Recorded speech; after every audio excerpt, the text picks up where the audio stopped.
왜냐하면 사업하다 보면 사람하고 겪는 일이 가장 힘든데 투자는 좀 다르잖아요. 투자는 오늘 저녁에 내가 갖고 있는 회사의 모든 방향성을 다 바꿀 수도 있어요. 근데 사업에서 그렇게 못해서 사실은 회사를 직접 경영하는 것보다 투자를 집행하는 것이 더 쉽고 그리고 편리해요. 그래서 전에는 큰 돈을 벌기 위해서는 꼭 기업을 경영해야 된다고 믿었는데 사실은 견해가 좀 바뀌었습니다. 여러분이 직장 생활하면서도 좀 설명을 하자면 이런 거예요. 원래 일반적인 사람들이 돈을 버는 과정이 4가지가 있는데 종류가 이렇게 자기의 시간을 파는 근로자들 있잖아요. 월급 생활하는 사람들이 이게 첫 단계가 있고 그 다음에 소형 가게나 전문직들 자기의 시간을 비싸게 파는 사람들이에요. 그 다음에 그 다음에 기업인들인데 여러 사람을 묶어서 여러 사람의 시간을 비싸게 파는 사람들이 있어요. 근데 기업인은 회사를 사고 파는 사람이에요.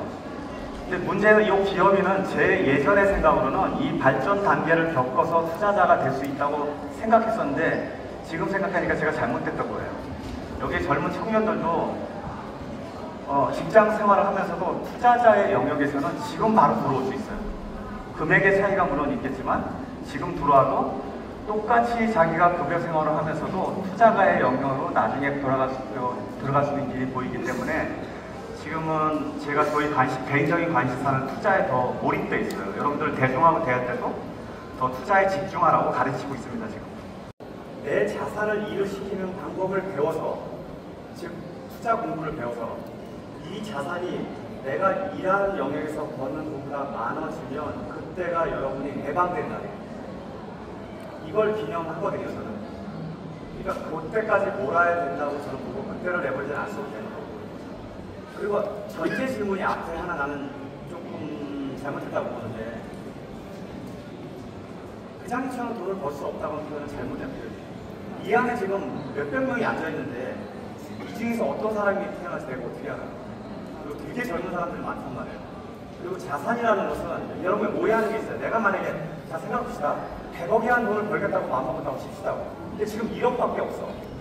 그럼 1억 모으는데 보니까 내가 계산하니까 15년이 걸렸는데 1억짜리 모아서 1억 모으는데 그럼 앞으로 100억 모으려면 곱하기 15에서 150년이 걸려요. 1500년 문제예요. 그렇게 안 된다고. 여기서 대부분 착각을 한다고요. 그래서 미리 포기하거나 그 꿈을 그렇게 키우지 않는다고요. 현재 만약에 한 30살 정도 된 젊은이 중에 1억 정도를 만약에 여러분이 투자하고 있다면 40살, 50살에 100억, 1000억 갈 수 있어요. 이게 내가 위로하려고 하는 소리가 아니라 이론적으로 충분하다는 얘기예요. 설명을 해보면 이런 거예요. 첫 번째 1억을 모으는 데 들어간 여러분의 노동이나 시간과 그런 애씀이 이거는 수치로 얘기하면 100이라고 가정해봅시다. 1억을 100이라고 가정해요. 근데 내 목표는 여기서 100이야. 그럼 1억부터 100까지 가는 데 있어서 할 때마다 100의 노력이 들어가서 이 100까지 가는 게 아니라 여기 100이 있었는데 이건 100의 노력이 들었는데 그 다음 2억을 만들 때는 나도 일하고 100억도 일하고 있다고. 제가 돈을 인격체라고 표현했죠. 내 책에서 인격체라고 보자고요. 이 인격인 이 2억짜리 돈도 일을 하고 나도 일을 한다고. 그래서 다음 2억이 될 때는 조금 더 쉬워져요. 굳이 숫자로 얘기하면 한 95쯤 될 것 같아요. 자, 그럼 2억까지 왔단 말이에요. 그런데 3억 갈 때는 어떻게 돼? 90, 80 막 떨어져. 그래서 불과 10억만 가도 그 다음에 1억 갈 때는 한 10 정도 노력한 것처럼 느껴지는 건 원래 세상이에요.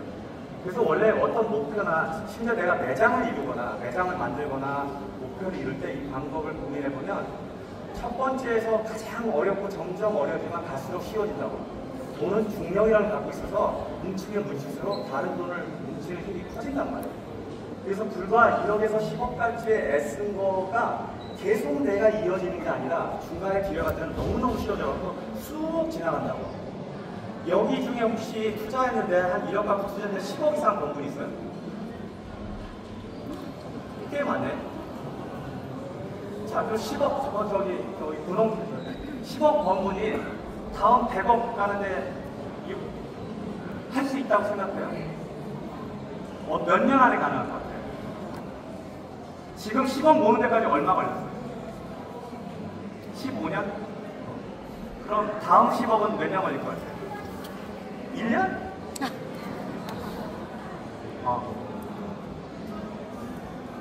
지금 속도가 거의 반으로 준단 말이에요. 이게 반에 반 그러니까 생각보다 빨라져요. 그래서 젊은 청년들은 내가 이제 조라는 얘기는 흔히 하기에는 조가 쉬운 얘기는 아니긴 한데 여러분의 꿈이 만약에 되게 구체적이고 그 꿈을 이룰 방법을 갖고 있다면 100억, 1000억 충분히 할 수 있어요. 다 할 수 있는 거, 직장에서 할 수 있어요. 나 지금 1억만 갖고 있어도 한 20년 하면 100억 만들 것 같거든. 지금 내가 그거 그러니까 안 된다고 생각하지 마세요. 살 때 그 회사의 방향성을 보고 일단 삽니다. 근데 팔 때는 그럼 언제 파냐? 이거 되게 중요한 질문이네. 팔 때는 언제 파냐면 주식이 올랐거나 떨어졌다고 안 팔아요. 내가 파는 기준은 그 회사의 경영자가 더 이상 이 회사를 다른 방식으로 경영해서 내 맘에 안 들거나 혹은 이 회사의 경쟁자가 생기거나 혹은 이 회사가 내가 생각했던 방향이 아니라고 생각할 때 팔아요. 그런데 제가 사는 회사 중에 그런 일이 일어난 적은 아직 없어서 아직 여전히 보유하고 있는 거예요. 자, 제가 플란티어를 6불부터 사고 10불에서 사고 최고 비쌀 때는 60불에서 샀는데 지금 200불 때 같아도 아무 마음의 동요가 없었어요. 어차피 팔 생각이 없었기 때문에. 왜 그럴까? 플란티어라는 회사는 아직도 자기가 하는 일이 무엇인지 정확하게 알고 있고 계속 성장 중이에요. 그런데 내가 팔 이유가 뭐였어요? 주식이 오른다고. 물론 200불가 슈팅이 됐으니까 떨어지기도 하겠지. 근데 떨어진 거 올랐다가 팔고 이거 사고 팔고 하다가 실수하면 얘 다시는 못 만날 수 있다고. 그래서 안 건드리는 거예요. 단지 이 회사가 경영자가 혹은 이 회사의 방침이 바뀌는 일은 정말 유심히 봅니다. 그래서 심지어 내가 대량으로 투자한 회사의 사장들이 하는 모든 인터뷰를 다 읽어보고 그 회사의 아주 사소한 계약까지도 다 들여다봐요. 그래서 이게 방향성이 지속되고 있는지를 확인하고 이 방향성이 변동이 생긴다면 만약에 주투만이 내가 생각한 회사가 아니라고 그러면 다음 달에도 다 팔겠지. 그런데 방향성이 맞는다고 하면 5년, 10년 계속 가져가고 굳이 내가 이 회사보다 더 좋은 회사를 찾기 전까지는 팔 생각이 없어요. 이게 보통 제가 나올 때 쓰는 방법이에요. 근데 조금 더 공부를 해보면 발행량이 있는 건 사실인데 무한 발행량인데 발행량 자체가 조정이 된다고요. 그러니까 인플레이션이 일어나는 것보다 오히려 난 적다고 봐요. 그러니까 시장의 화폐 인플레이션보다 오히려 이런 인플레이션이 약해서 그건 적정한 문제가 아니에요. 그러니까 우리는 무언가 주식 투자하는 사람이 영리한 거를 막 만들어 보는데 그 염려가 생각보다 영향력이 작은 것들이 있어요. 농담으로 내가 한마디만 하고 갈게요. 이거 원래 한국의 유명한 스님이 하신 말인데 이 스님이 하신 말을 미국의 흑인 코미디언이 자기 어머니한테 들었다고 하면서 얘기를 전하는 농담이 하나 있는데 이 농담만 하고 내려갈게요. 인간이 이제 우리가 걱정이 되게 많잖아요. 근데 인간이 해야 될 걱정은 2개밖에 없어요. 내가 건강한가? 병에 걸렸나? 건강하면 걱정할 게 없잖아요. 병에 걸렸으면 또 2개밖에 걱정할 게 없는 거예요. 이게 죽을 병인가? 나을 병인가? 나을 병이면 걱정 안 해도 되지. 근데 죽을 병이면 이제 걱정해야 되잖아요. 그래서 죽을 병이면 또 2가지만 걱정하고 천국에 갈 건가? 지옥에 갈 건가? 근데 생각해보니까 난 천국 갈 것 같으면 걱정 안 해도 되고 지옥에 갈 것 같으면 또 2개만 걱정하면 돼요. 기름불에 들어갈 건가? 끓는 물에 들어갈 건가? 이 얘기는 농담처럼 하자. 이게 뭐냐면 생각보다 걱정이 많은데 되돌아보면 크게 걱정 없는 게 주식시장이에요. 큰 흐름으로 보면 그런 것들은 문제거리는 되는데 투자의 요인에서 변동성을 주긴 하지만 그것 때문에 투자를 안 하거나 미룰 수 있는 요인들은 아니라고 보는 요소인지 아닌지를 비교해보라고요. 근데 이게 진짜 중요한 문제라서 나중에 이게 함정처럼 빠지는 거라고 본인이 생각한다면 중단해요. 그래서 그거는 내 이 걱정이 양이 정말 맞는 걱정인지 문제점은 맞는데 진짜 걱정하지 않는지는 분석합니다. 자, 오늘 여기까지. 우리가 이렇게 하면 하루 종일 해보지 못하거든요.